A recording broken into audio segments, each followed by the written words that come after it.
20-годишна измамничка од Гевгелија на социјалните мрежи нуди и лажно издава станови во Штип и Скопје. Предупредуваат гледачи на телевизија Стар, измамени од гевгеличанката.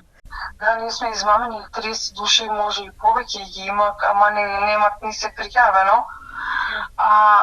Ни нуди станови на мене во аеродром, ми понуди има луѓе во Штипов, Никохом на центар, тука во Скопје во центар издава сегден само различни станови и само со различна идентификација прави лажни документи, си прави лични карти, ни покажува, ни приложува лажно све. Според нашата соговорничка, чиј идентитет е познат на телевизијата, во Штип станови се нуделе на повеќе локации, но претежно во комплексот Никохом, а жртви најчесто биле турски студенти.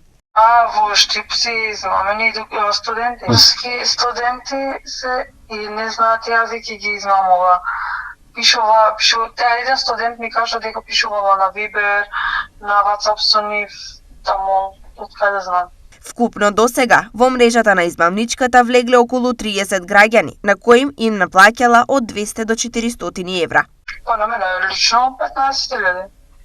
Еден студент ми кажа дека подпишала документ 200 евра му земала, а на друг 400 му земала по 200 евра парава. Организирано, тие веќе поднеле пријава до полицијата, но предупредуваат истото да не им се случи и на други. И предупредувам сите за да не бидат измамени тие.